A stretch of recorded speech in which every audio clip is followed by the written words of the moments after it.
Na aula passada nós terminamos nós falamos a respeito do batismo de Jesus, né? Aquilo que foi um momento que veio antes do início do ministério dele. Nós vamos retomar desse ponto, porque tem muitas coisas importantes aí para a gente falar, tá? Em relação ao batismo de Jesus. Em Mateus capítulo 3 fala a respeito disso, né? João Batista, ele não entende aquilo que está acontecendo, e ele fala, mas sou eu que preciso ser batizado, né? Pelo Senhor, não o Senhor vir a mim para ser batizado. Aí Jesus fala para ele, deixa, por enquanto, da forma como está, porque ele não podia nem revelar isso para João.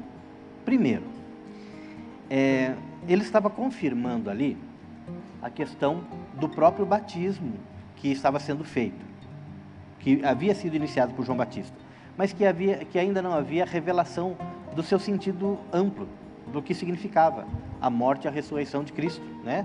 Nas nossas vidas, nós morrendo para o mundo, assim como Cristo morreu, e nós ressuscitando para uma nova vida, assim como o Senhor ressuscitou. Só que esse batismo, ele é feito em nome do Pai, do Filho e do Espírito Santo. E Jesus, quando foi batizado, João não batizava em nome do Pai, do Filho e do Espírito Santo. Ele batizava as pessoas para o arrependimento, simplesmente para que tivessem uma consciência e um marco de mudança de vida, um marco de mudança de atitudes, né? E Jesus não precisava mudar de vida, não precisava mudar de atitude, ele não havia pecado, não havia nada de errado para ele precisar se batizar, né? Então, nós falamos ali o que aconteceu. Em primeiro lugar, uma confirmação do batismo, porque esse batismo ele vai ser utilizado para algo maior, né? E o batismo continuará. O próprio Senhor Jesus passará a batizar daí, não ele, mas os discípulos dele, tá? Passarão a batizar assim como João também batizava, os discípulos de Jesus vão começar a batizar daqui a pouco.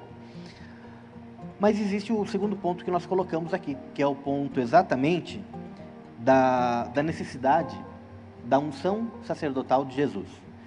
Então todos os sacerdotes, eles são ungidos sacerdotes, né?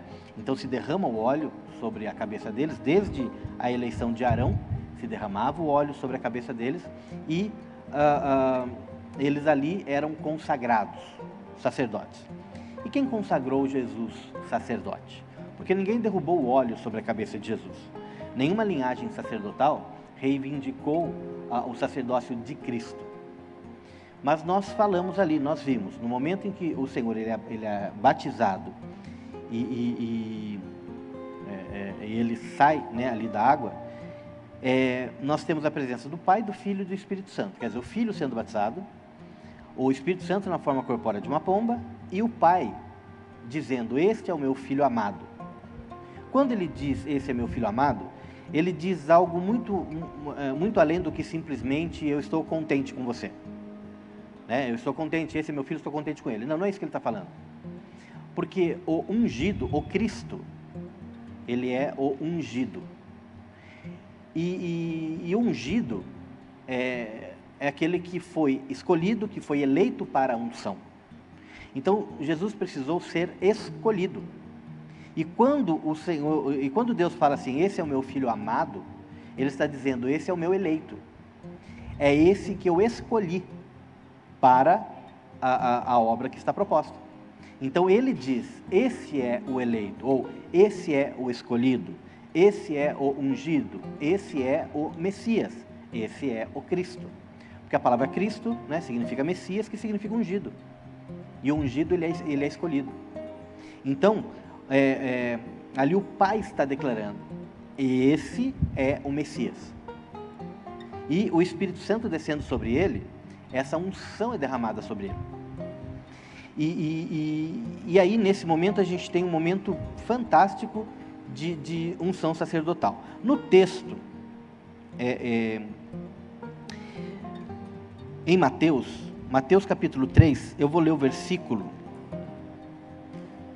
vou ler a partir do versículo 15, né? Mas Jesus respondendo disse-lhe,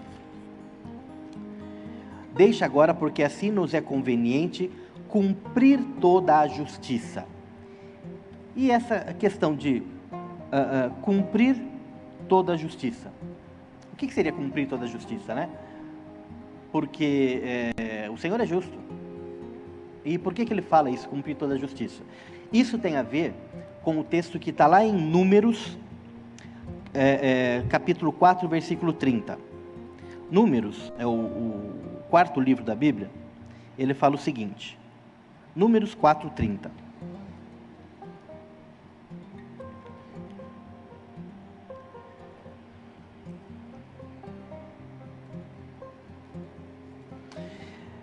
No momento em que está sendo feito um levantamento, né, um censo, no versículo 30 fala assim, o Senhor está sendo dada a ordem da seguinte forma: alistá-lo-ás desde os 30 anos até os 50 anos de idade. Todos eles entrarão na milícia para fazer o serviço da tenda da consagração. O que acontece aqui? Que informação é essa? A informação é a seguinte: aqui estão sendo separados, contados, todos aqueles que irão oferecer serviço nesse momento, o tabernáculo. E todos os sacerdotes que irão ali oferecer serviço no tabernáculo, eles teriam de 30 a 50 anos. Seria ali separado para o sacerdócio. Antes dos 30 anos, ninguém poderia ser sacerdote. Regra que foi dada para o sacerdócio em Israel. Ora, por isso que Jesus não iniciou seu ministério antes, senão ele não teria credibilidade. Porque o sacerdote só pode ser sacerdote a partir dos 30 anos de idade. Antes disso, até eles podem ajudar em alguma coisa ali nos serviços como um aprendiz, como um trainee, um estagiário, alguma coisa assim, né? Então, está ali para aprender, mas com 30 anos é que se pode exercer ofício. Então, qual é a justiça? A justiça é aquilo que a lei está falando que é para fazer. A lei está dizendo o seguinte, só com 30 anos. E aí, no texto que a gente acabou de ler em Mateus aqui, ele fala, nos é conveniente cumprir toda a justiça. Então, o próprio Jesus está dando indício aqui de que, olha, esse é o início do meu sacerdócio. Né? E aí, então, existe aqui uma menção em relação a isso. Se nós, né, não precisamos abrir, mas em Lucas 3, 23, quando fala da genealogia ali humana de Jesus, conta Jesus a partir dos 30 anos, né, mostrando a questão dele ser um sacerdote.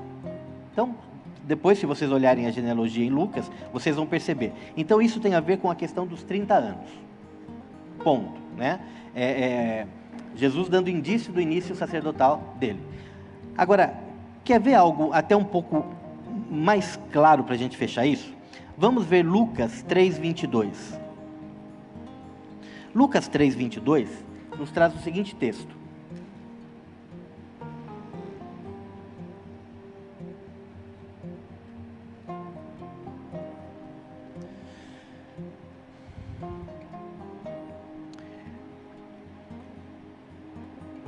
E ao descer sobre ele o Espírito Santo em forma corporal, como uma pomba, surgiu uma voz do céu: Tu és meu filho amado, em ti me comprouve. Bom, desceu sobre ele o Espírito Santo. Então, vamos deixar aqui. Desceu sobre ele o Espírito Santo. Para as pessoas daquela época, e também para João, aqui não tem uma evidência de unção.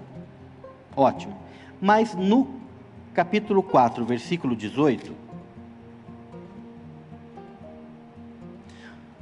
quando ali em Nazaré, né? Eu vou ler a partir do 16, quando Jesus foi a Nazaré, onde havia sido criado, e conforme seu costume entrou na sinagoga no dia do Shabá, e se levantou para ler. E lhe foi entregue o rolo do profeta Isaías, e havendo desenrolado o volume, encontrou o lugar onde estava escrito: O Espírito do Senhor está sobre mim, pelo qual me ungiu para dar boas novas aos pobres, me ha enviado para proclamar liberdade aos cativos. E ele fala o texto que está lá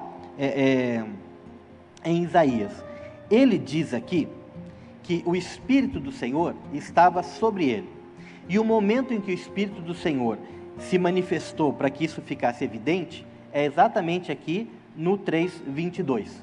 Então, nesse momento, nós pegamos esses dois textos e identificamos aqui mais uma evidência de que o batismo de Jesus foi um momento de unção, né? Ele fala, precisa que se cumpra a justiça, e a justiça é exatamente início do sacerdócio com 30 anos. Aí nós vemos ali, o Espírito Santo desce sobre ele, e ele fala, o Espírito do Senhor está sobre mim. Então, o Espírito veio sobre ele. Era necessário que Jesus ele fosse evidenciado como sacerdote. Porque ele será reconhecido nas suas atitudes, nos seus atos como sacerdote. Em tudo aquilo que ele fizer, reconhecido como sumo sacerdote, né? E nós vemos na carta aos Hebreus, sumo sacerdote, segundo a ordem de Melquisedeque. Nós comentamos sobre isso na aula passada. Só que ele vai além. Ele vai falar o seguinte, olha, vocês têm a mesma unção que eu tenho. Então, aquele que crer em mim fará as obras que eu faço e obras maiores que essa fará. Ora, como que ele poderia entregar essa diretriz, essa unção, se ele não tivesse a autoridade para isso? Então, é claro que nós entendemos a autoridade de Filho de Deus. Porém, ele, como Filho do homem, ele seguiu tudo aquilo que era necessário dentro da tradição, dentro da lei, para que isso fosse comprovado. Ele não veio de forma alguma quebrar a lei, ele veio cumpri-la. E como ele veio cumpri-la, ele foi no seu sacerdócio, ele foi ungido, recebeu a autoridade como um homem para isso, não como filho de Deus, mas como um homem, e como homem ele usou dessa autoridade, dessa unção, e outorgou essa unção para nós. Então ele é sacerdote segundo a ordem de Melquisedeque, e aí ele diz que eu e você somos sacerdotes segundo a ordem dele, de Cristo. Ele falou, ide por todo mundo e pregar o evangelho a toda criatura. E ele disse, quem crer em mim fará as obras que eu faço, fará maiores que essa. Então, ele nos deu a continuidade do seu sacerdócio. Ele, sacerdote segundo a ordem de Melquisedeque, nós, sacerdotes segundo a ordem de Cristo. O problema é que quando você chega para alguém cético, ou você chega para alguém de uma religiosidade estagnada, né? E fala isso, a pessoa fala assim, prove que é isso.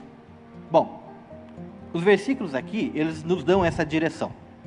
Agora, escuta o som do vento impetuoso.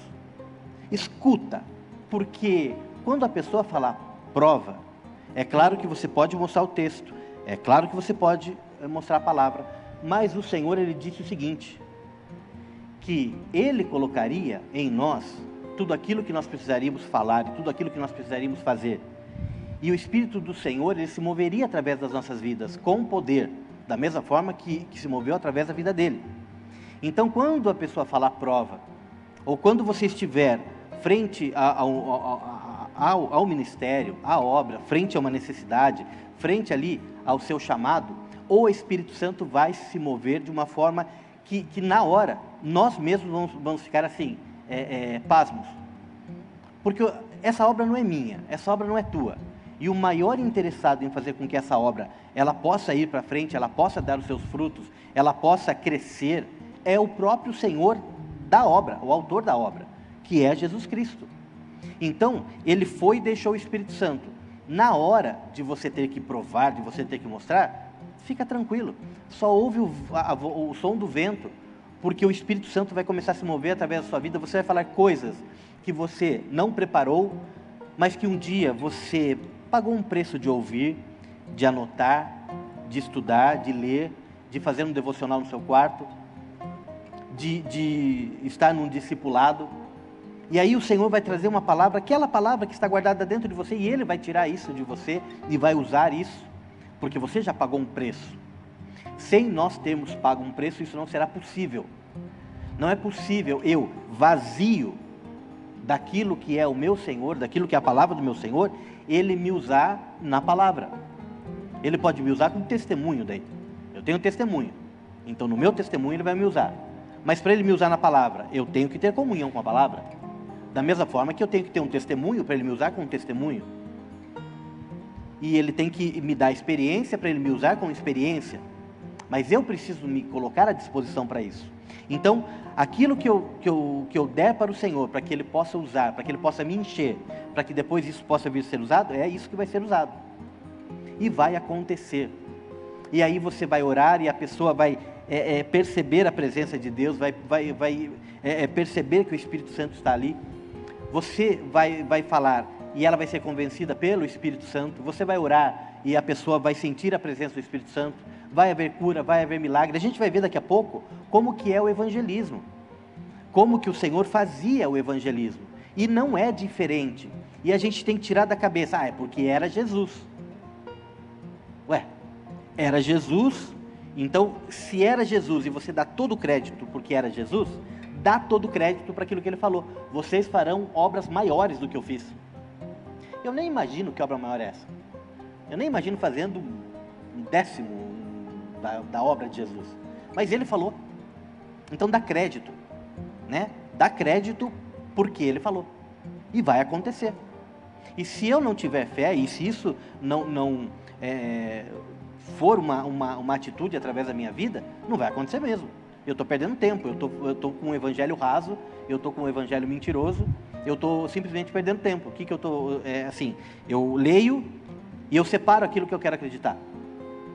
Não, eu não separo aquilo que eu quero acreditar. Na verdade, o Senhor está separando na tua vida já aquilo que Ele vai usar porque você acredita. E não é a mesma coisa. Para mim, para cada um de vocês, são coisas diferentes, distintas. Senão bastaria um homem só. Mas não, nós nos completamos. A igreja, ela se completa. E quanto mais pessoas trabalhando tiverem, mais completa é a igreja.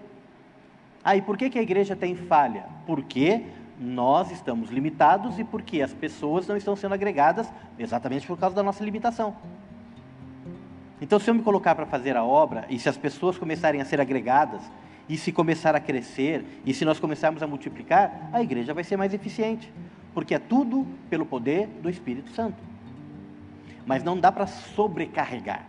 Então o Senhor, Ele trabalha ali com pontos e prioridades, mas tem muita coisa para fazer, né? Então é aquilo de nós contagiarmos as pessoas, nós mostrarmos através das atitudes que a gente tem, e de que o negócio está dando certo, e que é fantástico, as pessoas vindo, também desejando, também querendo, e também fazendo, e participando dessa mesma obra, e tem lugar para todo mundo.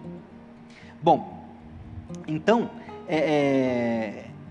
esse momento, por mais que a gente fale que é exatamente a validação do batismo, mas é a questão da unção sacerdotal e depois da autoridade sacerdotal, para que nós pudéssemos também ser ungidos. E aí, quando nós somos batizados, não é no mesmo batismo que Jesus foi, o de arrependimento, que foi só ali para mostrar a validade, né? Para Jesus não teria necessidade, para as outras pessoas sim, para mim sim, o arrependimento, ok, mas é em nome do Pai, do Filho e do Espírito Santo. Também há unção, também há vida nova, também há um novo nascimento, também existe agora um sacerdote, uma sacerdotisa do Senhor, sendo preparados para o ministério, com unção do Pai, do Filho e do Espírito Santo, com a direção do Pai, do Filho e do Espírito Santo. Se a gente lembrar, ali em João 14, né, o que é que ele fala? Aquele que tem os meus mandamentos e os guarda, esse é o que me ama, e aquele que me ama será amado de meu Pai, e eu virei e me manifestarei a ele, e o Pai também virá e se manifestará a ele. Então quer dizer que se a pessoa procurou a palavra, se ela está buscando a palavra, o Espírito Santo está agindo nela. Aí se ele busca e crê, Jesus se manifesta, e o Pai se manifesta, Pai, Filho e Espírito Santo. É a plenitude, sempre foi a plenitude. Jesus veio trazer a plenitude. Por quê? Porque eles viviam a lei, eles viviam uma religiosidade rasa, uma religião litúrgica, que não servia para absolutamente nada. E aí o Senhor veio mostrar vida. Olha, isso daí não serve, mas isso tem que ter agora a vida sendo gerada através dessas atitudes, porque vocês só tem morte sendo gerada, só tem sacrifício de animais, só tem peso sobre as pessoas, dizendo que eles estão pecando, dizendo que eles estão errando, dizendo que eles precisam sacrificar, dizendo que eles precisam fazer, cumprir toda a lei. Vocês só sabem fazer isso, vocês não sabem trazer a presença dessas pessoas até o Senhor, fazendo com que eles enxerguem o Pai. Não existe relacionamento com o Pai aqui, nem o próprio sumo sacerdote. E aí a gente vê a misericórdia de Deus no seguinte, porque quando o sumo sacerdote entrava uma vez por ano no Santíssimo Lugar, se houvesse pecado no meio do povo, ele seria fulminado. A gente não vê nem Anás nem Caifás sendo fulminados. E mataram Jesus. E aí a gente vê e fala, puxa vida, olha, é um momento de transição, isso é um momento de crescimento, é um momento de chacoalhão, né? É um momento de mudar a história, esse momento. Mas, para nós aqui, né? 30 anos, o Senhor Jesus sendo batizado, iniciando o ministério. Como é que ele inicia o ministério? Recebendo autoridade e indo orar e jejuar, vai para o deserto. Por quê? Bom, primeiro, que é a questão de buscar mesmo ali uma ligação agora, né, com o Pai. Eu tenho autoridade, foi colocada autoridade sobre mim, eu fui ungido, só que eu tenho temor, eu quero falar aquilo que o Senhor colocar na minha boca, eu quero falar, eu quero ser aquilo que o Senhor quiser que eu seja. Eu quero intimidade mesmo, porque eu não quero fazer nada de mim. Porque o maior temor que a gente tem, todos aqueles que têm um chamado, o maior temor que a gente tem é nós nos encontrarmos fazendo alguma coisa com as nossas próprias forças. Quando a gente se pega imaginando isso, nós paramos. Assim, quando eu vou...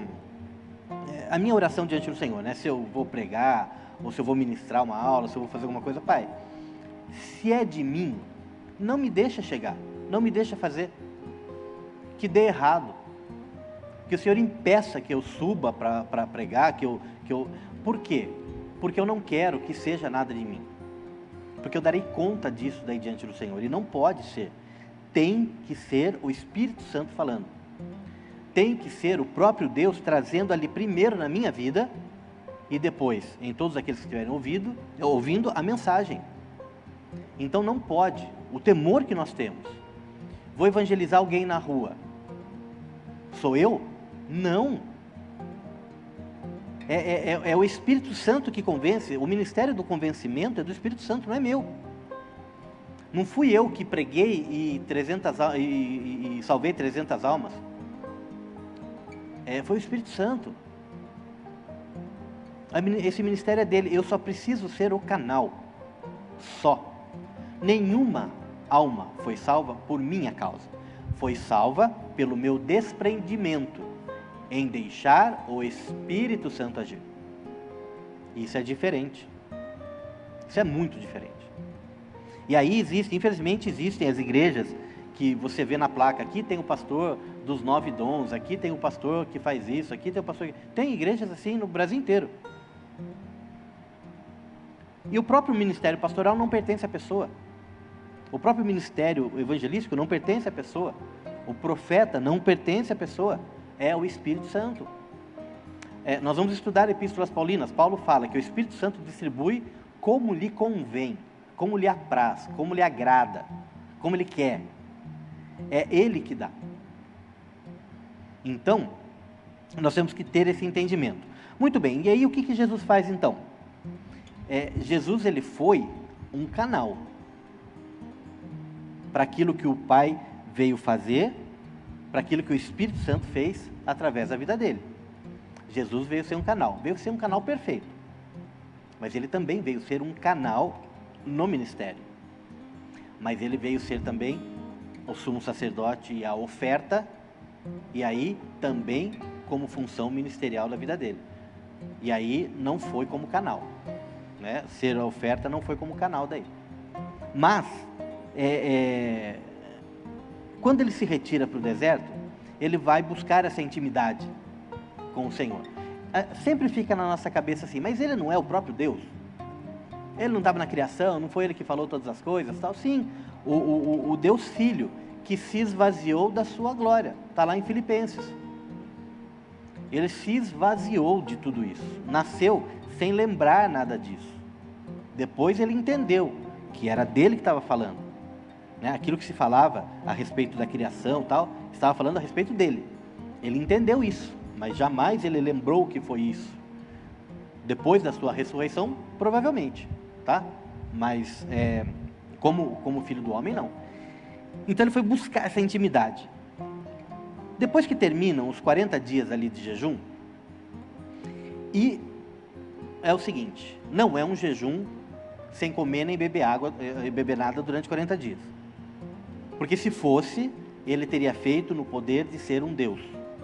Porque um homem não sobrevive. Não dá para sobreviver 40 dias sem comer nem beber. Ah, mas dá para sobreviver no poder de Deus, dá para sobreviver no poder do Espírito Santo, 40 dias sem comer e sem beber. Mas não é isso que aconteceu.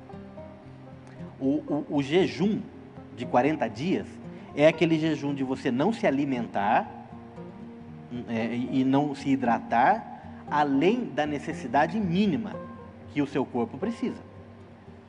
Então existe um momento de ter ali um pouco de água, existe um momento de ter um certo alimento, mas não é comer para se alimentar e saciar, isso não.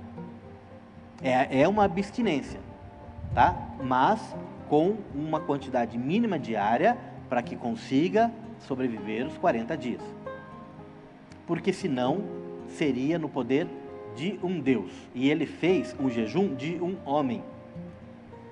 E é um homem jejuando. Ah, eu entendo que a pergunta é assim, tá, mas um homem jejuando, Deus pode fazer com que ele fique os 40 dias sem comer. E Moisés ficou 40 dias lá também. Ele não ficou 40 dias sem comer lá no Monte Sinai? Porque ele não descia. Né? E aí ficou, pelo próprio poder de Deus, o próprio poder de Deus nutria tanto Jesus quanto Moisés. Isso é possível. Em relação a Moisés, é mais possível do que em relação a Jesus, que veio ser filho do homem. Então existe um jejum completo durante um período de 24 horas. Mas não existe um jejum completo em 40 dias. Mas é um jejum terrível, né? Assim, se você for imaginar, de você conseguir fazer com que ele aconteça. O detalhe do jejum é o seguinte: quando você começa a sentir que você está jejuando, sentir fome, sentir a sede e olhar para o seu corpo, aí o jejum não está valendo a pena. O detalhe do jejum é exatamente aquilo de se jejuar e ter comunhão com Deus, de tal forma que você não sinta, o seu corpo não está sentindo a falta. Você não vai poder fazer as mesmas coisas que você faz quando você se alimenta normalmente, com toda a atividade, com tudo aquilo que você faz, porque você está ali 40 dias se alimentando de uma forma mínima. Então você não tem toda aquela força que você tem se você tiver como se você estivesse comendo normal e caminhando bastante, indo para lá e para cá e toda aquela história, fazendo força. Não. Então você também tem que entender o que está acontecendo, mas não no semblante você desfalecer. Porque Jesus fala sobre isso quando ele fala sobre o jejum. Vocês jejuam e ficam aí com o semblante descaído, para que as pessoas olhem e falem, nossa, que homens piedosos estão jejuando. Nada disso serve. Lá está jejuando, está sofrendo. Está sofrendo? Não é jejum. Então o detalhe do jejum está exatamente no não sentir. Aquilo de o Senhor nos sustentar, sim.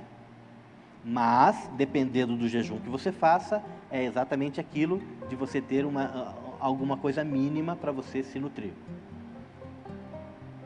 Muito bem. Depois de 40 dias, então, de jejum, acontece algo que é, em particular, muito necessário.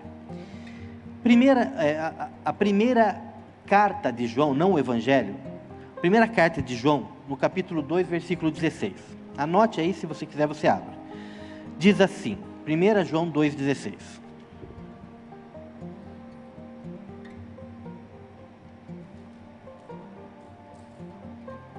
Porque tudo o que há no mundo, a concupiscência da carne, a concupiscência dos olhos e a soberba da vida, não vem do Pai, mas do mundo.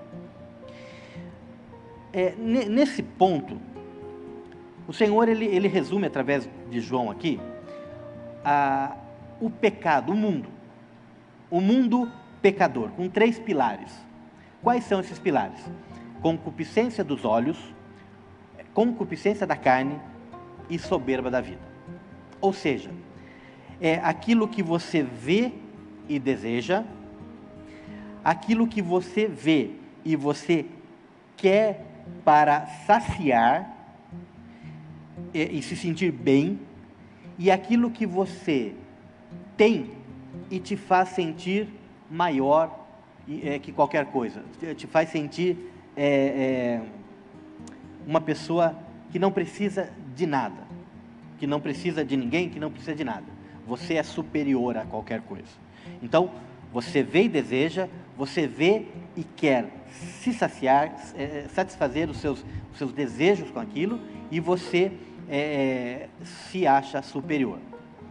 Ora, quando Adão e Eva estavam no paraíso, e o Senhor deu para eles uma única regra, que eles não poderiam comer do fruto da árvore que estava no meio do jardim, aconteceu o seguinte: quando quando Eva é enganada pela serpente, a serpente diz assim, quer ver?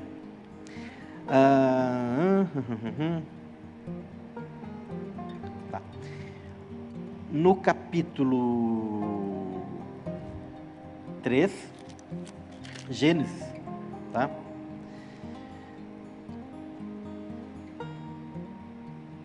Versículo 6, diz assim: E viu a mulher que a árvore era boa para comer, agradável aos olhos e desejável para adquirir conhecimento. Ou seja, viu que era boa para comer, agradável aos olhos e desejável para adquirir conhecimento. Satanás, ele tenta ali o homem, ele tenta Eva, né? Exatamente nesses 3 pilares. A concupiscência da carne era boa para comer. A concupiscência dos olhos, né? A árvore era agradável de se ver. E a soberba da vida, desejável para dar conhecimento.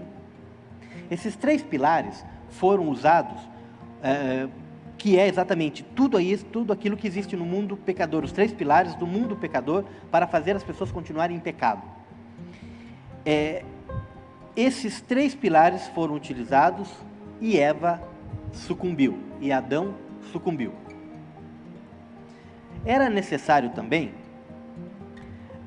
que Jesus, ele se mostrasse como o segundo Adão agora, porque todas as coisas elas vão começar a se encaixar. Quando nós formos olhar as epístolas paulinas, a gente vai ver em relação ao segundo Adão, que é Jesus, né? E o primeiro Adão pecou, e o segundo Adão não pecou.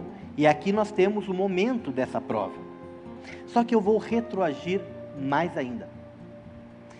Quando Lúcifer estava nas regiões celestiais, e ele era, existe aquela ideia de que ele seria alguém que devotasse uma adoração ao Senhor, ou fosse até responsável, ou até regesse isso, né?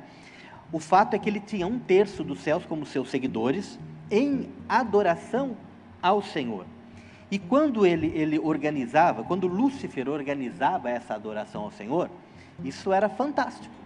Fantástico, durante muito tempo. Não sabemos contar isso. Mas num determinado momento, o que acontece? Ele vê aquela majestade, aquela grandiosidade na adoração. Ele sente, né, aquilo que seria ele receber tudo aquilo para inflar o seu ego.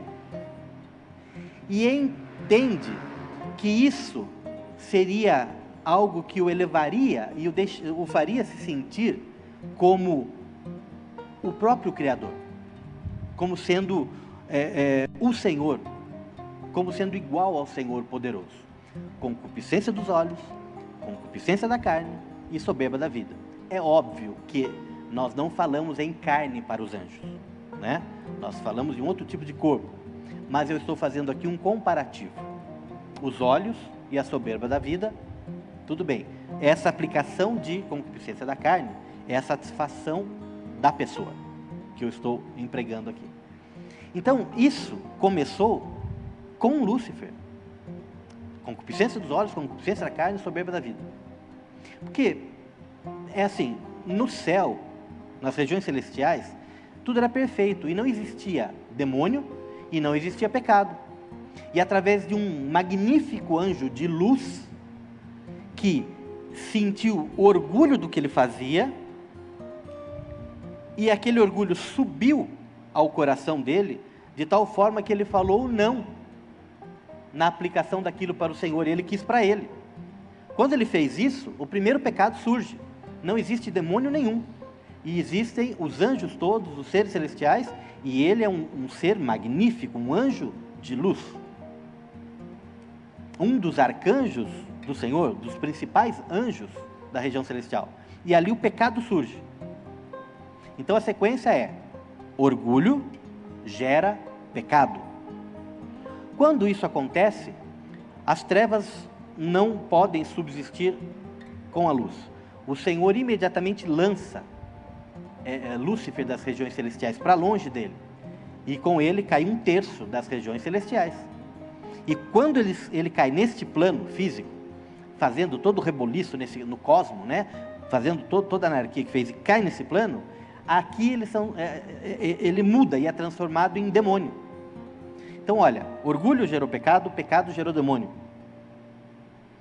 Aí, com relação a Adão, a ordem não foi essa, porque o Senhor colocou ali Adão e a Eva no paraíso, e a gente não sabe quantas vezes o diabo tentou, né? Satanás tentou agora ludibriar Adão e Eva. Por quê? Não era mais ele o querido do Senhor, né? Os anjos ali nas regiões celestiais. Agora o querido do Senhor era Adão e era Eva, a menina dos olhos do Senhor. Não sabemos quanto tempo, eu acho que foram séculos ali que eles andaram com o Senhor. E eles tiveram relacionamento com o Senhor, e não se contava o tempo. Nós falamos sobre isso, porque ninguém morria. E se ninguém morre, não se conta o tempo.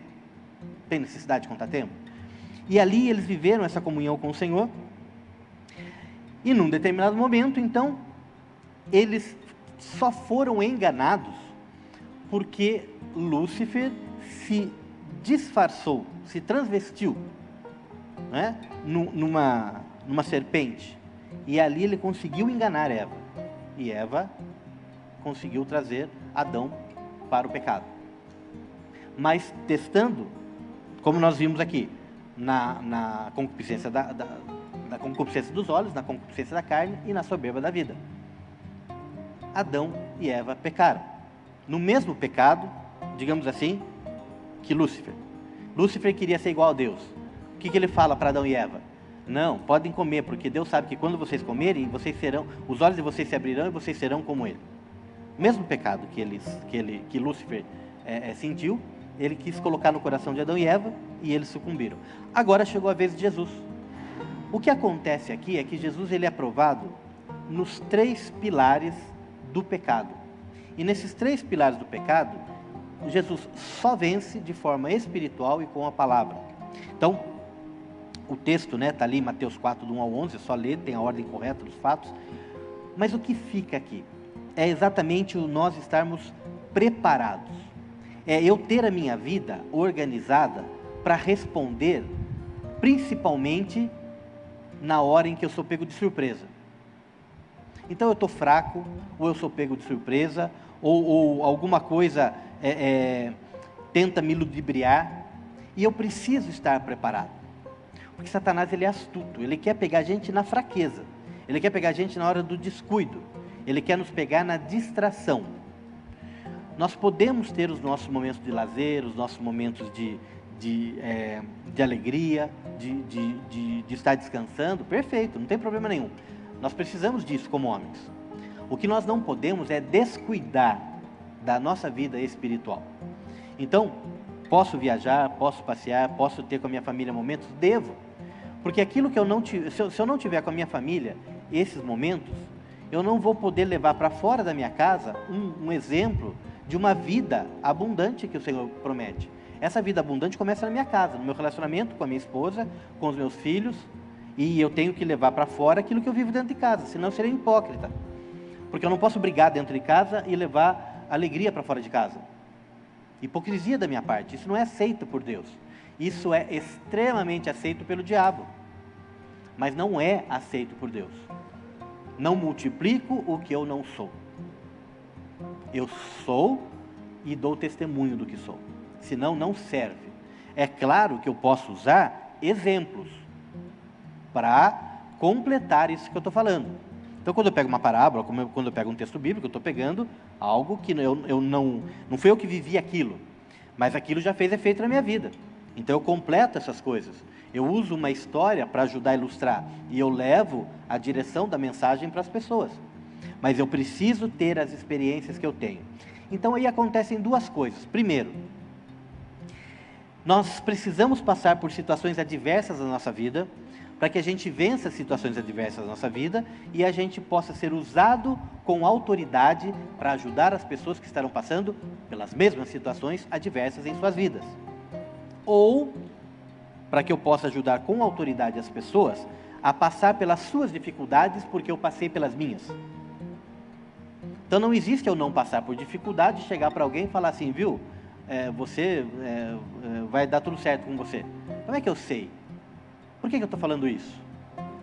Estou falando algo vazio, se eu não tenho a experiência disso, se eu não tenho aquilo que é o testemunho, né, disso. Esse é um ponto. O segundo ponto, bom, o eu passar por diversas situações difíceis, né, eu tenho que entender que, por mais que as situações sejam adversas, o plano de Deus para a minha vida é mais elevado do que aquela situação. Então, primeiro ponto, passo por situações adversas, porque isso vai gerar testemunho na minha vida. Vou crescer, também vou subir, né, os níveis das dificuldades e vencer essas dificuldades e ter na minha vida esse lastro, essa experiência.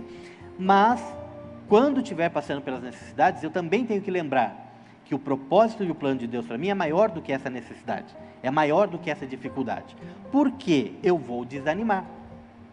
Porque eu sou convertido, eu sou cristão, eu sou uma pessoa que trabalha e se empenha na obra, eu sou dizimista fiel, eu faço jejum, eu oro, eu estudo a palavra e eu estou passando por um momento que eu não quero, difícil.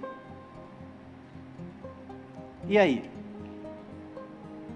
E aí, que ou eu entendo que todas as coisas, e quando se fala todas, são todas, que todas as coisas contribuem para o bem daqueles que amam a Deus, ou você pega uma tesoura e recorta esse versículo, arranca da sua Bíblia e taca fogo nele.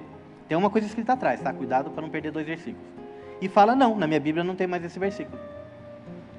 Mas não dá para fazer isso. Então todas as coisas contribuem para o nosso bem.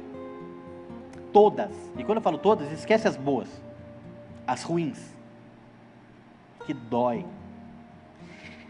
E Jesus passou pelo seu tempo de comunhão, de busca, passou aqui pela tentação, né? Ele foi tentado. Olha só, Deus não pode ser tentado. Então Deus precisou se esvaziar de ser Deus, se manifestar aqui como um homem, para entender a intensidade da pressão ou da opressão que se sente quando se é tentado. E ele sentiu. Porque senão nós não poderíamos ter um advogado à direita de Deus falando assim, pai, é difícil isso. Como é que ele poderia falar assim, olha, é difícil, o diabo está lá falando, isso é complicado. Né? Isso está sendo difícil para ele decidir se ele vai pelo caminho certo ou se ele desvia ou se ele faz isso.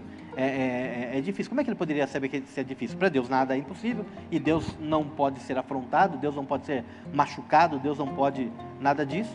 Então ele precisou se esvaziar para vir passar por essas coisas. Para ele falar, é difícil.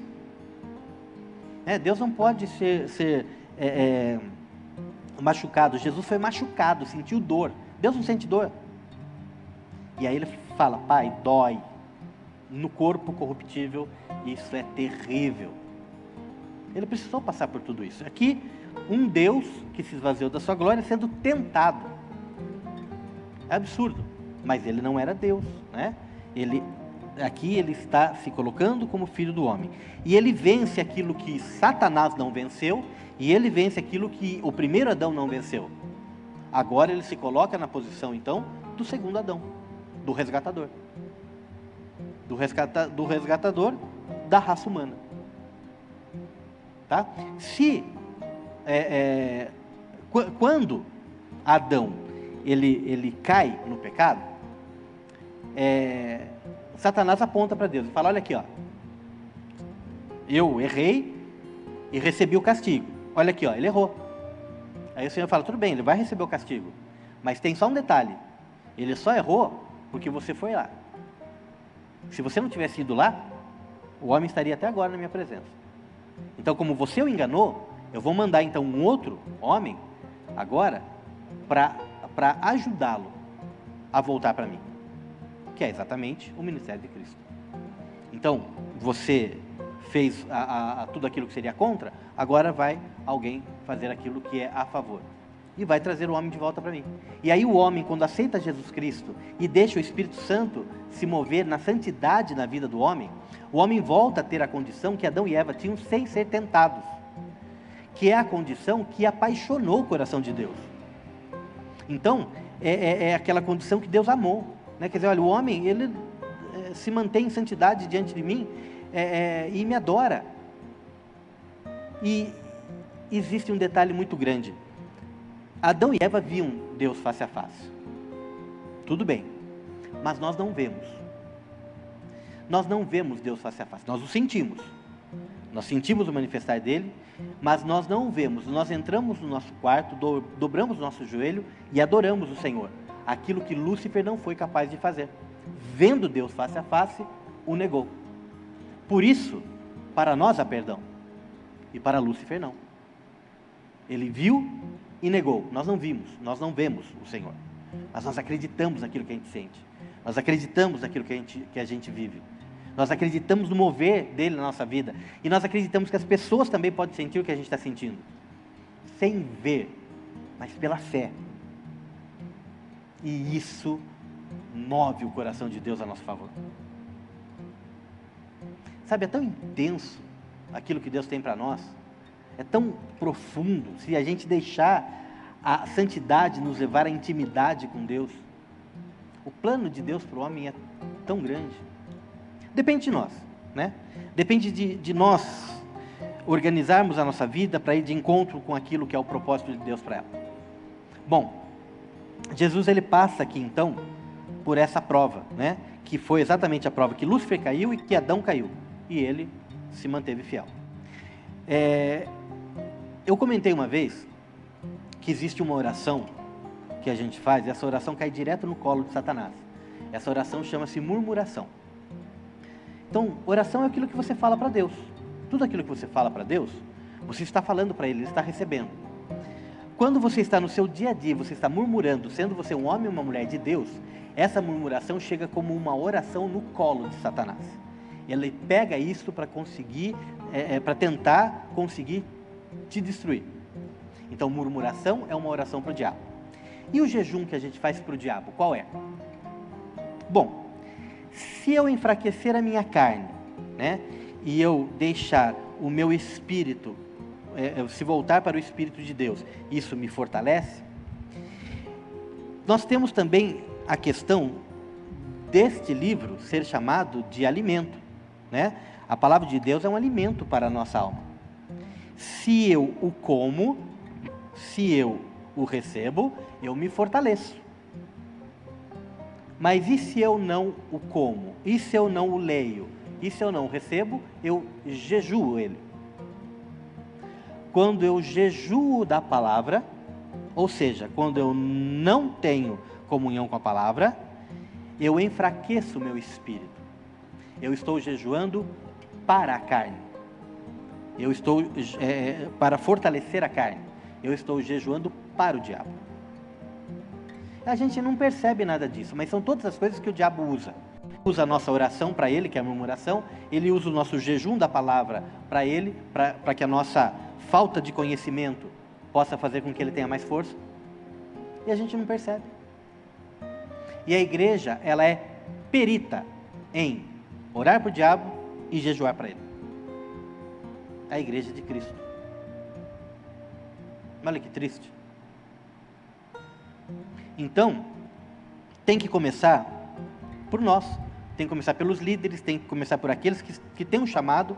Isso é latente no coração, isso ferve no coração, é aquilo de eu quero orar ao meu Senhor, eu me policiar com as palavras da minha boca, né? Porque toda palavra frívola, toda murmuração, toda palavra frívola que sair da minha boca, eu darei conta ao Senhor.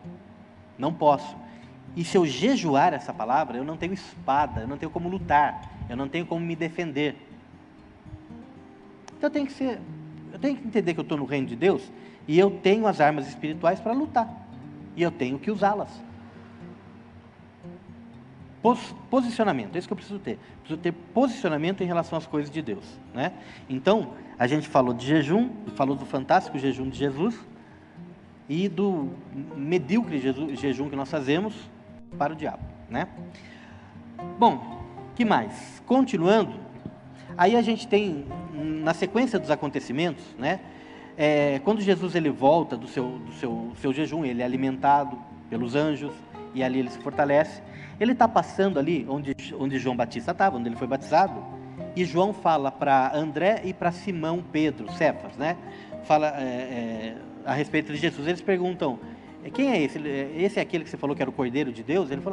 João fala, Aí eles levantam e seguem Jesus. Nesse momento, então, duas pessoas começam a seguir Jesus no ministério dele, André e Pedro. Mas vai passar alguns dias, né? E quando eles entrarem na cidade e eles forem falar com o irmão deles, tal, e aí tem mais Tiago e João. Então nós teremos André, Pedro, Tiago e João. Esses quatro serão os 4 primeiros discípulos de Jesus. E esses discípulos de Jesus ficarão com ele, somente os 4, durante o primeiro ano todo do ministério de Jesus. Então Jesus, que teve 12 discípulos, né? Ele teve esses 12 discípulos no segundo e no terceiro ano do ministério dele. Mas no primeiro ano do ministério dele, só teve 4. André, Pedro, Tiago e João. E por quê? Né? Porque se existe pressa, se o ministério dele seria um ministério curto, ele teria que começar com 30 anos, que foi o que aconteceu, por causa do sacerdócio. Mas ele iria entregar a vida dele, seria um ministério curto. E por que somente 4, então? Porque, primeiro, o Senhor Jesus ele está formando as bases do ministério dele. Então ele formou em oração, em jejum, ele está trazendo agora e experimentando os primeiros discípulos.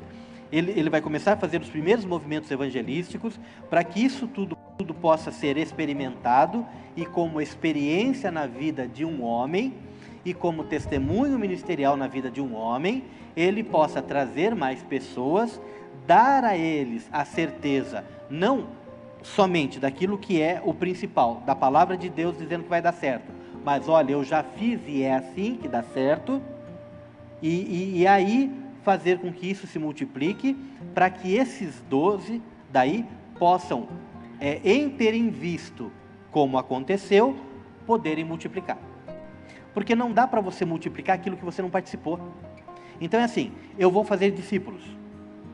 Então vou ter um grupo que eu vou discipular. Isso só vai funcionar se eu fui discipulado. Se eu participei de um grupo. E nesse grupo, se eu ajudei, se eu entendi, se eu percebi os erros, se eu percebi as minhas necessidades e pude compartilhar isso com o meu líder e com aqueles que estão do meu lado. Então, todas essas experiências fazem parte do processo. A gente tem falado aqui muito de processo. E todos os processos, eles têm que ser passados. Eles têm que ser vividos para que sejam consolidados. Vai ter coisa que vai dar certo no processo, vai ter coisa que vai dar errado. Quando terminar e tudo der certo, a gente vai ter a experiência do que deu certo, do que deu errado, mas finalizou. Jesus fez a mesma coisa.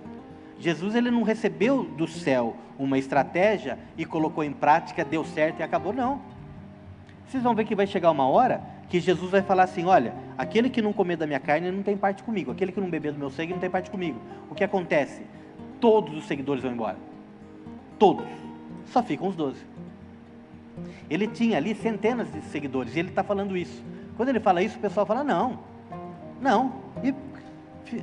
Aí Jesus olha para os 12 e fala, e vocês? Não vão embora também? Daí que Pedro fala, mas Senhor, para onde é que nós iremos? Se só o Senhor tem palavra de vida eterna. Então notem o processo que consolidou uma parte para que mais viessem a ser agregados. Começou com 4. Tá? Então, primeiro ano, aquilo que ele faz acompanhado desses discípulos. E são os discípulos que vão ter um pouco mais de experiência também ali, para poder colaborar no ministério. Tá? Bom, continuando, depois o Senhor, ele chama definitivamente, a gente falou, né, esses 4 discípulos, e começa, no ministério dele, ele começa a ensinar, começa a fazer milagres, cura a sogra de Pedro, né? Aí tem línguas que falam que é por isso que Pedro o negou, né? Porque ele curou a sogra do Pedro, mas isso não é verídico, tá? Isso é só as más línguas que falam. Mas, então o Senhor Jesus, ele começa a mostrar como fazer. Ele faz, experimenta, e ele mostra como a gente deve fazer. Então tem um modelo, e é interessante aqui, porque são vários, são os sinóticos se completando. Se nós pegarmos, isso está na apostila, no capítulo 4, e tem 8. Quando você estiver lendo a apostila, você vai ver lá, e tem um vídeo que explica isso que eu vou comentar agora. Mas, esse tópico fala assim, o evangelismo de Jesus na Galileia, tá? No texto de Marcos, fala que o Senhor se levantou de manhã e foi orar. No texto de Lucas, fala que ele dizia que era necessário que ele fosse às cidades pregar. E no texto de Mateus, fala que ele ensinava e curava. Então você vai ver esses versículos, mas você vai ver os sinóticos se completando. Por isso que a gente fala, os sinóticos, eles não estão repetidos, eles estão se completando. Qual é o modelo de evangelismo que Jesus está trazendo para a gente aqui? Primeiro, não se faz evangelismo, primeiro que nada se faz sem propósito. Mas primeiro, não se faz evangelismo sem consagração de oração e jejum, né? Jejum e oração para se fazer o movimento evangelístico. Porque o que é um movimento evangelístico? É você invadir o inferno e saquear o inferno. Tá? É você entrar lá e arrancar as pessoas que estão indo para o inferno e trazê-las para Cristo. Isso é evangelismo. Então há uma batalha espiritual intensa. O diabo não fica nada contente com isso, né? E a gente não está nem aí com o contentamento dele, a gente quer o contentamento do nosso Senhor, né? Então a gente vai trabalhar com demônios guerreando ali. Então se você ora e jejua, você está blindando esse evento. A sua vida, a vida dos participantes, a vida das pessoas que você chegar a falar naquele momento, elas são blindadas e elas param para ouvir. Se o demônio se manifestar, aí o que acontece? O que precisa? Você já orou? Já jejuou? Já está fortalecido? Se precisar orar por uma cura, você vai orar. Se manifestar um demônio, você vai expulsar. Você já preparou. Então o evangelismo, ele não é para você sair invadindo os lugares, orando, jogando óleo, expulsando o demônio. Não. Você vai levar a palavra. Você vai mostrar a salvação em Jesus Cristo, através da pregação ou do ensino daquele momento que você está tendo, né? Ou está numa praça e as pessoas estão ouvindo você, no modelo de pregação, ou você está indo conversando individualmente, no modelo de ensino, e está agindo ali. Manifestou o demônio? Que não. Em nome de Jesus, repreende e aquilo para. Tá? E ali, se acontecer isso, é porque o Senhor permitiu para que fosse manifesto o poder dele, para que as pessoas pudessem ver e ver ali o poder e a autoridade do nome dele, como testemunha. E, então, é isso, é você preparar, você ir, mas eu não sei pregar, eu não sei ensinar. Claro que não sabe, mas você sabe dar testemunho, você sabe falar de Jesus. Isso é a pregação do evangelismo. Isso é o ensino do evangelismo. Não é como um evangelista que vai estar num estádio pregando para 100 mil pessoas, né? Não, você vai sair na rua e você vai falar individualmente, e essa é a pregação, esse é o evangelismo. Aquilo de estádio é outra coisa. Não é como um pastor que vai pregar para multidões e aquilo é uma pregação. Aquilo é uma pregação do pastor. A tua no evangelismo é a pregação do evangelismo. Então a gente acaba se limitando por achar o seguinte, né? Eu não tenho a eloquência do pastor, eu não tenho a eloquência do professor. Não, mas você tem a intrepidez do evangelista. Você tem a ousadia da pessoa que não se conforma com a pessoa estar perdida, estar sofrendo ali na tua frente. Coisa que muitos pastores e professores não têm. E é ali, e o Senhor vai estar usando naquela hora. Então, se prepara, blinda a situação com oração e jejum, vai, fala, o Senhor vai colocar aquilo que você precisa falar, e aí, se precisar, sem pensar duas vezes, ora, repreende, ora para cura, né? E ali o evangelismo é completo. O evangelismo que Jesus estabeleceu, que está lá em Marcos capítulo 4, 23 a 25, que está no item 8 do capítulo 4 da apostila aqui, é o evangelismo completo. Posso levar um lanche na rua para as pessoas? Claro, é uma estratégia, né, para alimentar, porque as pessoas, muitas delas estão realmente passando fome. Mas a gente tem que ter sabedoria, porque quando você alimenta uma pessoa na rua, você está dando uma certa chance dela continuar na rua. E às vezes ela está ali na rua, ela está incomodando o lugar onde as pessoas estão ali, e aquelas pessoas elas não gostam, porque o coração delas é duro. E aí o que acontece? A gente liga para aquela pessoa e evangeliza, e a gente não liga para aquelas? Não, aquelas estão indo para o inferno também, igual. Todo mundo tem que ser alcançado. Então uma estratégia, ela tem que ser, em cada lugar tem que ter uma estratégia diferente, para a gente não perder ninguém.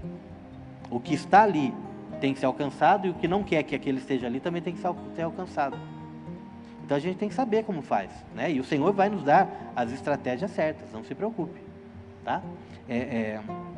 O que importa é alcançar a todos, e a palavra de Deus é para alcançar a todos, tá? Bom, então ele estabelece esse modelo, e ele tem êxito nesse modelo de evangelismo, e é isso que os primeiros discípulos aprendem, que depois vai acontecer dois momentos, já no segundo ano, né, para o terceiro ano do ministério de Jesus, vão acontecer dois momentos. No primeiro momento ele vai mandar os 12 de 2 em 2, 6 grupos, para evangelizar. E no segundo momento ele vai mandar 70 discípulos, de 2 em 2, 35 grupos para evangelizar. Tá? Então tem esses dois movimentos na Bíblia de evangelismo, que precisou ser desenvolvido e experimentado. Ok? Muito bem. Caminhando, a gente tem daí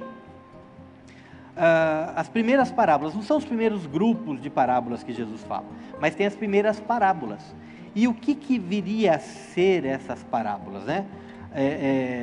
A parábola é aquilo que seria uma forma de Jesus falar para que as pessoas não entendessem, mas as pessoas que não tivessem uma direção do sentido espiritual. Então é assim, aquele que está sujo, que se suje mais ainda. Eu vou falar, eles não vão entender nada. Mas aqueles que estão procurando se limpar, vão ouvir e vão entender, e vão se limpar mais. Então a parábola é uma forma de você falar uma coisa e ser ouvida de duas formas diferentes, né? Ser ouvida de uma forma que não deve ser entendida, e ser ouvida de uma forma em que as pessoas entendam. Aí você pode fazer uma pergunta. Eu gostaria que você fizesse essa pergunta. Por que Jesus falaria uma coisa para alguém não entender? Se ele veio salvar todos?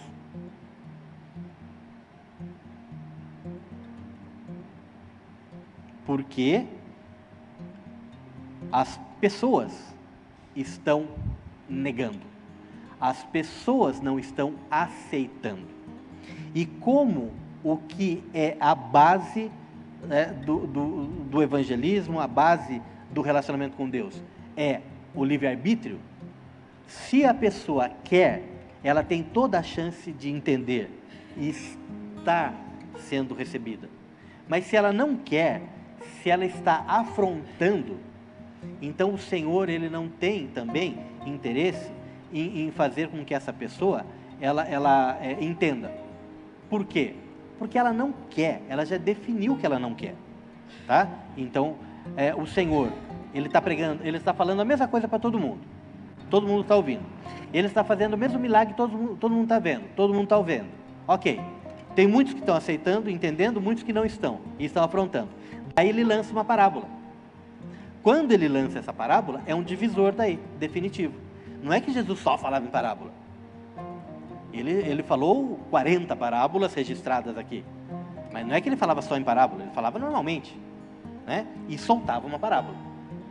E essa parábola, quando ele soltava, dividia definitivamente o grupo.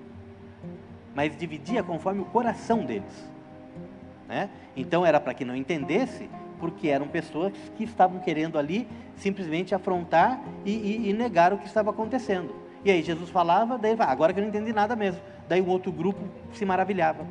E é isso. Mas as primeiras, os próprios discípulos falavam, viu o que o senhor quis falar? Não entendi direito o que o senhor quis falar lá, né? E aí, claro, Jesus teve também que experimentar isso com eles, né? Para que eles pudessem entender. De repente eu vou falar um negócio tão aqui que ninguém mesmo vai entender. Então não, calma, né? Mas já havia sido profetizado que ele falaria assim, né? E que aqueles que não aceitaram não entenderiam, tá? Isso demonstra que o Senhor não força, que o Senhor não está aqui colocando a força, a salvação na vida de ninguém. É livre, a escolha é nossa, né? Se Ele quisesse forçar todo mundo a salvação, Ele não precisaria passar pelo que Ele passou. Ele simplesmente forçaria todo mundo a salvação e acabou. Mas não é assim, tá? E essas primeiras parábolas que ele fala dizem respeito exatamente a uma resposta quando perguntam para ele, se eu não me engano, perguntam para ele por que os discípulos dele não estavam jejuando, tá? Acho que é isso, Mateus 9, do 14 ao 17, deixa eu ver se é isso mesmo.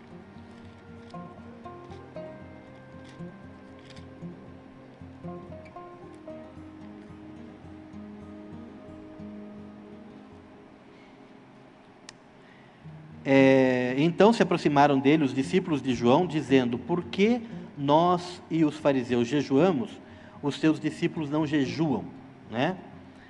E aí, o Senhor, ele dá 3 respostas em forma de parábola, não é ainda uma parábola dos grupos de parábolas mesmo, né? São as primeiras parábolas ali de uma forma bem rápida.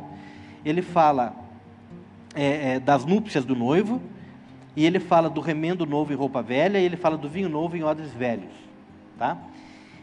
O que é que Jesus está querendo falar, né? Então, na sequência, ele fala assim, Jesus lhes disse, acaso os filhos do tálamo nupcial, os amigos, né? Os amigos do noivo, não é isso? Tá? Porém, virão dias quando lhe seja retirado o noivo, então jejuarão. Ninguém põe um remendo de pano novo sobre um vestido velho, pois tal remendo arranca do vestido e faz um rasgo pior. Nem deitam vinho novo em odres velhos, de outra maneira os odres se rebentam, o vinho se derrama e os odres se põem a perder. Antes, deitam vinho novo em odres novos, ambos se conservam juntamente. Bom, o que é que o Senhor quer dizer, resumindo, né, isso daqui? Ele está falando o seguinte, olha,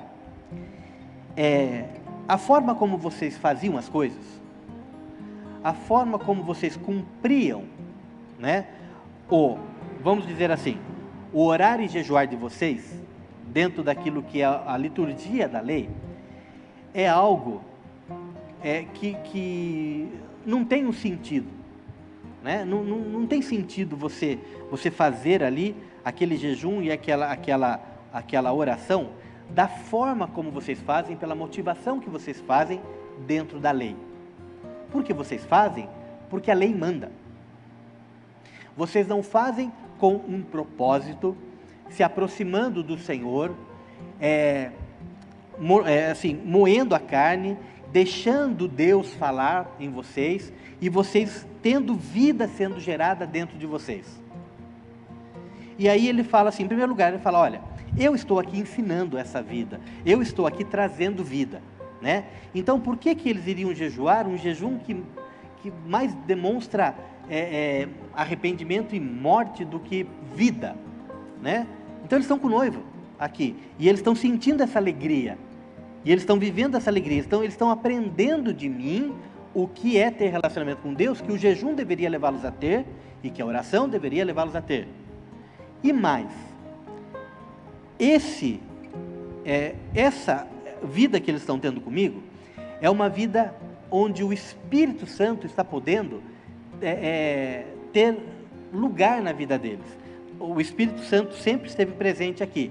Vai ser derramado com os dons para a igreja lá no momento do Pentecoste, no ministério dos dons para a igreja.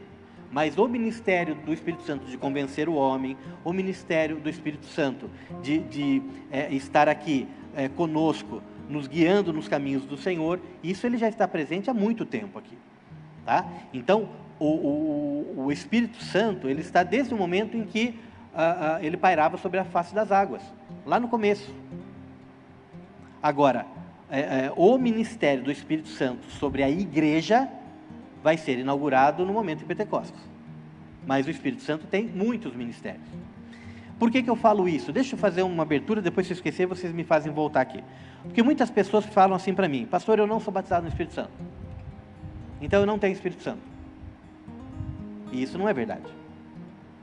Porque só tem uma coisa que fez você sair da tua casa e vir para a igreja, e naquele dia, ouvindo o apelo, você aceitar a Jesus Cristo. É só o Espírito Santo. A tua carne não faz isso. Foi só o Espírito Santo que te fez, naquele momento de evangelismo, você parar, ouvir, receber a oração e aceitar Jesus. É o Espírito Santo. Então, somente o Espírito Santo te convenceu. Ou seja, o Espírito Santo está com você. Agora, não sou batizado com o Espírito Santo. Ótimo. Propósito para potencializar talentos para o seu chamado. Calma lá. Ele ainda não viu que você está se empenhando para cumprir o chamado que Deus colocou na tua vida. Ele ainda não viu que você quer esse relacionamento de intimidade com Deus. Você quer só para dizer que é batizado e que se você receber o Espírito Santo você se acha salvo? Não é isso que te salva. Não é o batismo com o Espírito Santo que te salva, não é o batismo nas águas que te salva. O que te salva é o sangue de Cristo derramado na cruz, que foi derramado sobre você, quando você veio aqui e disse sim. Esse é o momento da salvação. A partir do momento você está salvo. Agora, você quer batismo com o Espírito Santo para se sentir mais salvo? Não. O Espírito Santo é para te levar a ter intimidade e comunhão com o Senhor e para te levar ao exercício do ministério. É para você caminhar em direção ao Senhor. É que a pessoa vê, todo mundo fala em línguas e eu não estou falando. Ué, mas a maior evidência de batismo com o Espírito Santo é o falar em línguas, mas não é a única. Então, quando chegar a matéria dons espirituais, falaremos sobre tudo isso, tá? Mas, voltando então. Então, só para dizer que nesse texto que a gente está lendo, que é sobre as parábolas. Ok, voltei aqui, muito bem. O Senhor Jesus está falando, eles estão vivendo então algo do Espírito Santo na vida deles, que eles nunca viveram, e não dá para eles viverem isso com uma liturgia velha, com uma liturgia antiga, com um pensamento antigo. Eles não vão suportar. É como colocar um vinho novo num odre velho, é como você colocar um remendo de um pano novo num vestido velho.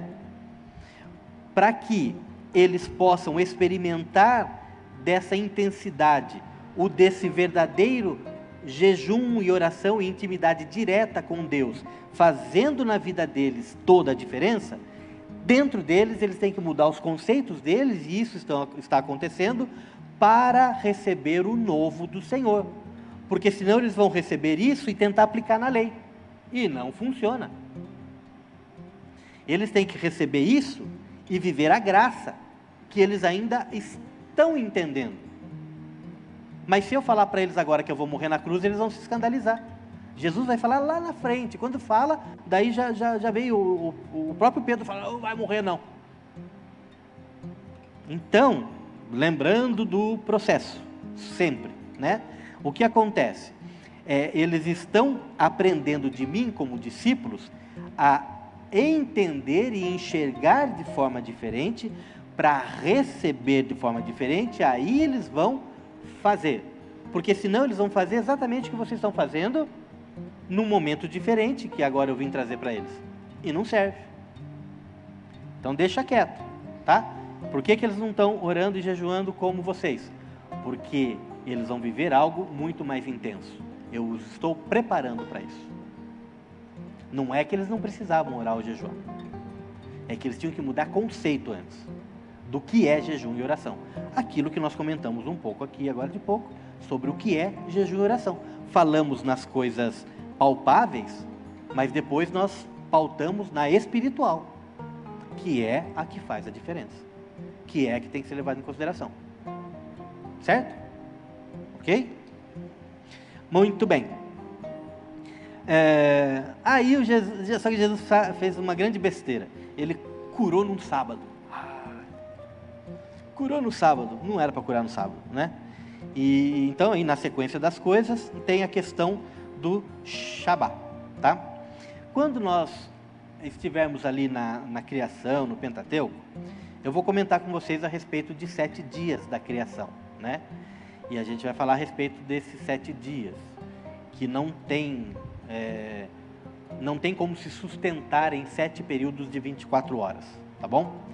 Mas, a questão do Shabá, a palavra Shabá, ela é o final de um ciclo, ela é o final de um período. Então você tem um período que acontece alguma coisa, no final desse período para-se e se consagra. Isso é um Shabá. Só que, quando de uma forma bem didática, foi passada a criação para que eles pudessem começar o processo, eles pararam e estagnaram ali no processo. Se usou o calendário lunar para falar um ciclo de 7 dias, para a lua mudar, e eles estabeleceram 7 dias, porque foi usado esse modelo didático para falar a respeito da criação, que nós falamos para as nossas crianças em sala de aula e que iremos falar sempre. 7 dias, 6 dias Deus criou todas as coisas, e no 7º ele descansou, né? Mas é algo muito maior do que tudo isso.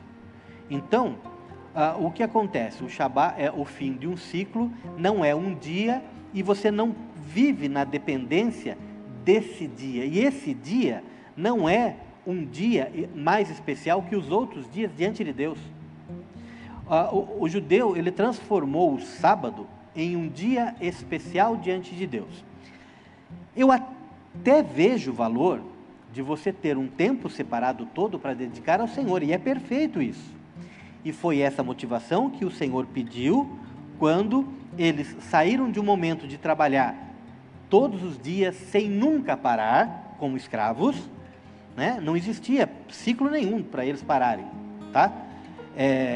Aí quando eles são libertos dessa escravidão, o Senhor começa a organizar para eles: olha, vocês vão trabalhar 6, no 7º vocês param. E nesse 7º vocês contemplam.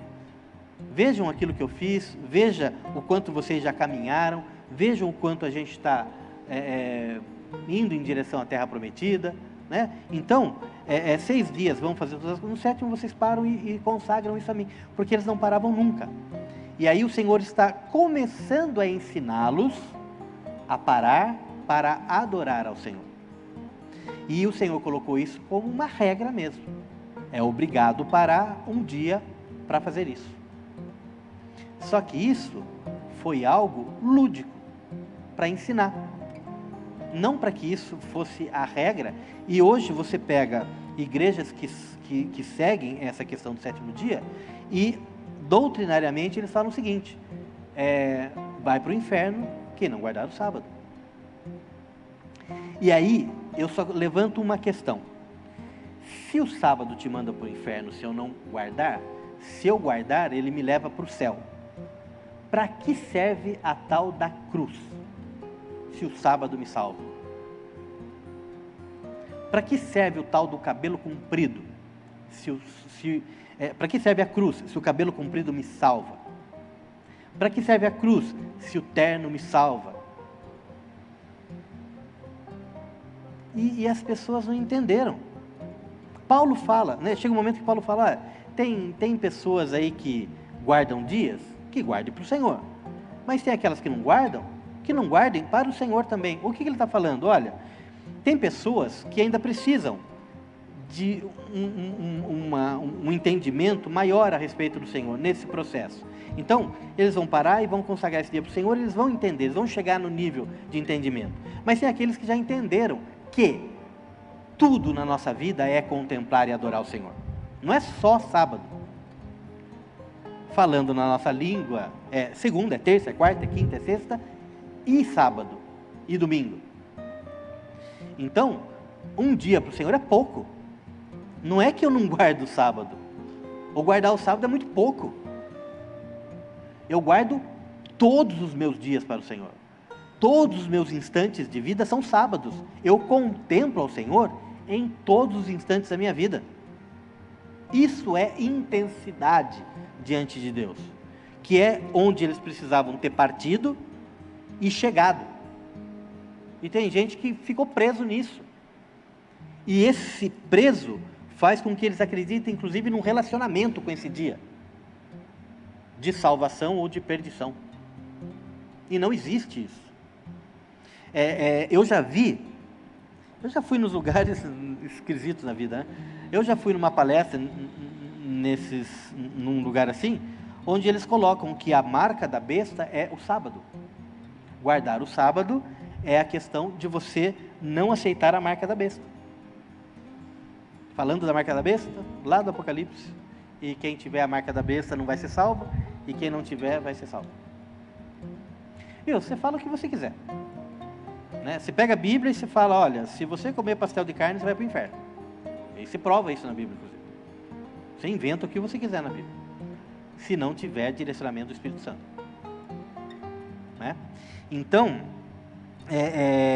essa questão do sábado, né? Não é o dia do sábado, esquece o dia do sábado e aceita a contemplação ao Senhor, a adoração ao Senhor. E isso que é o seu estilo de vida, que seja o seu estilo de vida a cada instante da tua vida. É isso, tá? Então Jesus, ele não anula o sábado, ele intensifica, e os caras não entendem, né? Por quê?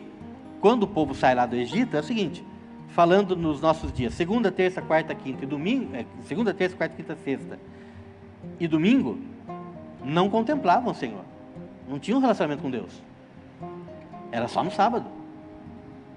E as orações? No sábado. Aí Jesus fala, entra lá no seu quarto em secreto, ora lá. E ensinou a orar. Por que ele ensinou a orar? Porque não sabiam, porque iam na sinagoga para ver o sacerdote orar. Relacionamento nenhum com Deus. E aí o Senhor fala, questão do sábado, estou curando no sábado? Estou curando todos os dias, tá? E é errado isso? Não é, né? E falou, vocês são hipócritas, se o animal de vocês cair lá no buraco no sábado, vocês vão tirar ele de lá, mas se a pessoa cura no sábado, vocês estão querendo prender? Era difícil. O povo judeu era difícil, complicado. Bom, depois desses movimentos, o Senhor escolhe os 12, definitivamente os 12 discípulos, que serão os apóstolos, e aí tem uma tabela mostrando para vocês os nomes que eles tinham, né? Então, por exemplo, Simão era Pedro ou Cefas, Tiago e João eram chamados de Boanerges, filhos do trovão. Vocês vão ter uma tabela aí, de onde eles eram, qual era o ofício que eles tinham, o que eles escreveram de cartas, se eles escreveram, e como eles morreram. Todos martirizados, exceto João, se é que estar numa prisão não é um martírio, né? Estar preso numa prisão, sem poder fazer, sem ter a própria liberdade, sem poder pregar o evangelho, se isso não é um martírio, mas no caso os outros foram martirizados e a vida deles foi ceifada em martírio. Então, por exemplo, Pedro morreu crucificado de cabeça para baixo, André foi crucificado numa cruz em forma de X, Tiago, o maior, foi decapitado, o Tiago, o menor, foi também crucificado no Egito, Judas foi martirizado, Judas foi martirizado na Pérsia, é o que está dizendo aqui, Felipe morreu martirizado na Frígia. Martirizado é assim, ou foi a espada, né, morto a espada, ou a flecha, mas aí pega aqui, por exemplo, Bartolomeu foi esfolado vivo, arrancaram, esfolaram ele, né, ou arrancaram a pele, ou puxaram ele no chão até ele morrer esfolado no chão. Mateus foi martirizado também, é o que diz aqui. Tomé, ele morreu através de flechas, né? Foi flechado. Simão, que não é o Pedro, foi crucificado também. E Judas suicidou-se, né? Nós sabemos a morte de Judas, não foi martirizado, ele se suicidou. Por que isso está aqui? Porque é o seguinte, o Senhor nos promete, né? O Senhor nos promete uma vida eterna, o Senhor promete que estará conosco todos os dias até a consumação do século, o Senhor nos promete o galardão, mas neste mundo, nós convivemos com os nossos iguais, né? Então nós convivemos a maior parte com as pessoas cristãs, talvez, né? Nossa família, tal. Mas num determinado momento, talvez a nossa família não era cristã. Talvez algumas famílias aqui ainda não sejam. Talvez eu esteja trabalhando e no meu trabalho as pessoas não são cristãs. Eu sou, mas elas não são. Na escola eu sou cristão e as pessoas não são. E a nossa condição de cristãos incomoda. A nossa condição de cristão sempre será uma questão que vai incomodar as pessoas. Por quê? Porque a palavra diz que o mundo jaz no maligno, né? Então, o mundo que não conhece a Jesus e não o aceitou, está à mercê daquilo que o diabo lança na cabeça delas. Aquilo que o diabo coloca no coração delas, tá? Porque estão longe do Senhor. Então elas estão em perigo e elas estão vivendo nesse mundo. E esse mundo cada vez mais oferece coisas atrativas, dizendo que tudo aquilo que num determinado momento era proibido por questões morais, não questões religiosas, de repente não é mais. E de repente a concupiscência da carne, a concupiscência dos olhos, a soberba da vida está ficando cada vez mais acessível às pessoas. E as pessoas acabam tendo mais chance de satisfazer esses desejos hoje, de muitas formas. As próprias redes sociais também potencializaram isso, né? Existe um estudo dizendo que as pessoas estão ficando doentes por ver o Instagram, né? Porque no Instagram você passa ali tanta gente bonita, bem-sucedida, que deu certo na vida, que tudo que faz é maravilhoso, e você fala, mas eu sou uma porcaria. Esquece que você é de Cristo e que você é mais do que tudo isso, né? E aí você começa a olhar aqueles parâmetros e dar valor para aqueles parâmetros, e você fala, aquilo tudo é maravilhoso, olha lá, aquela pessoa conseguiu aquele carro, aquela pessoa conseguiu aquele celular, aquela pessoa tem aquele corpo, aquela pessoa conseguiu aquele rapaz, aquela pessoa conseguiu aquela garota, e você fala, eu também quero, mas espera, quem disse que isso tudo é verdade? Quem disse para vocês que isso tudo é verdade? E as pessoas estão passando o tempo no Instagram e ficando depressivas, porque estão vendo um mundo que elas não alcançam. Daí chega uma pessoa e fala assim, olha, eu ganhei milhões com isso e vou te ensinar de graça a ganhar milhões com isso, eu faço o cursinho, eu quero fazer o cursinho para ganhar milhões disso. E aí você faz e você não ganha milhões daquilo, e você fica deprimido. Porque nós estamos focando errado, nós estamos deixando a distração tirar o nosso foco de onde a gente tem que ter, que é em Cristo. E essas pessoas que estão vendendo essas coisas, passando essas ilusões, são pessoas que não têm o que você tem, que não têm o que nós temos, que é a certeza daquilo que Cristo nos promete. Ele nos promete ter uma vida abundante nesta terra. E o que é essa vida abundante nessa terra? É você ter paz de espírito, é você ter comunhão, é você ter o problema resolvido, é você ver Jesus entrando onde nada poderia mudar a situação, é você ver curas milagrosas, é você ver uma vida toda arrebentada pelo vício, pelas drogas, saindo dela, é você ver a sua família restaurada aos pés do Senhor. E esses valores são os valores que devem ser os valores que nós devemos buscar em vida, porque na glória, nós comentamos na semana passada, na glória você vai ter rua de ouro, você vai ter casa de cristal, né? Você vai ter, não vai ter nada disso não, vai ter algo inimaginável, muito além de tudo isso, muito mais fantástico que tudo isso. Mas aqui, o Senhor promete aqui a vida abundante, e essa experiência da vida abundante aqui, essas coisas que estão mostrando, não são as mesmas. E nós estamos sendo levados à distração. Nós que temos Cristo. E as pessoas que não têm Cristo? E as pessoas que estão só no mundo? Sabe o que está acontecendo com elas? Elas estão sendo afastadas do Evangelho com essas coisas. Então, imagina que existe uma situação do mundo, e essa situação do mundo, o Senhor fala, esse daqui é o campo, que precisa de ceifadores, né, para a obra. E ao invés da igreja estar se fortalecendo para fazer essa obra, o mundo está pegando isso e queimando muito mais rápido do que nós podemos chegar para colher. Cada vez mais o diabo está conseguindo levar as pessoas para longe de Cristo.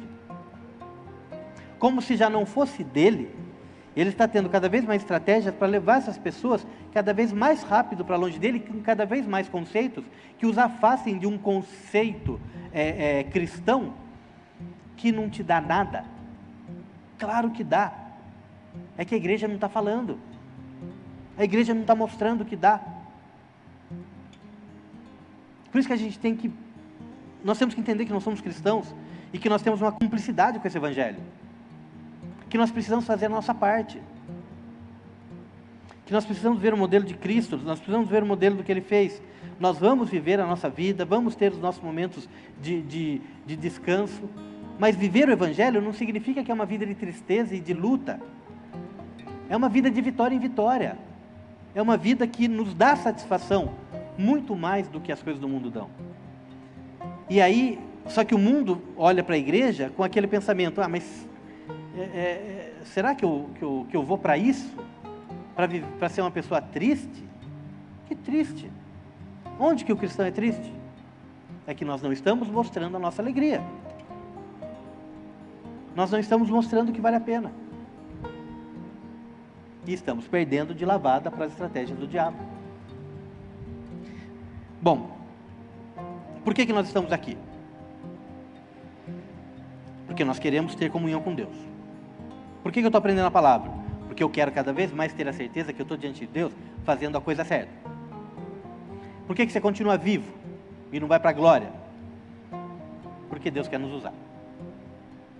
Nos usa aqui, com tudo aquilo que acontece aqui dentro, mas a igreja recebeu uma ordem de ir lá fora. E lá fora é que nós mostramos quem é a igreja de verdade. A igreja não pode ficar fechada nela mesma. A igreja tem que se consolidar e acrescentar pessoas, e acrescentar pessoas, e acrescentar pessoas. Quando ela fica estagnada, ela morre. Então nós temos que fazer a nossa parte. Você está aqui, sim, para que a tua vida tenha um crescimento em conhecimento e na graça diante do Senhor. Glória a Deus por isso. Mas você também está aqui porque você tem um chamado. Você tem. E a partir do momento que você aceitou Jesus Cristo como seu Senhor e Salvador, você contou para alguém da tua família que você aceitou e que é maravilhoso, você já está exercendo o seu chamado. Na escola, no trabalho, quando você chega um pouco mais cedo e ora e unge o lugar de trabalho, você já está exercendo o seu ministério. Então, é assim, existem muitas coisas para a gente fazer, muitas. O que a gente não pode é não fazer, ficar parado, né? Mas é assim, aí você vem para cá, a gente tem um bate-papo, a gente coloca questões, a gente discute. Aí você não pode vir, aí você assiste. E aí você manda lá a pergunta, e daí no outro dia a gente conversa. Ou então você vai lá e assiste, faz as suas aulas e faz as atividades. E aí você fala assim, mas tem que estudar tanto. Claro que tem. Precisa. E o detalhe é o seguinte, não é um curso de 1 ano que você está fazendo. É o curso de uma vida inteira. Você nunca mais vai parar de estudar. Não dá para parar de estudar. Nunca mais. Essa é a nossa parte daquilo que nós estamos nos doando diante do Senhor. Não dá para parar de ter relacionamento com essa palavra nunca.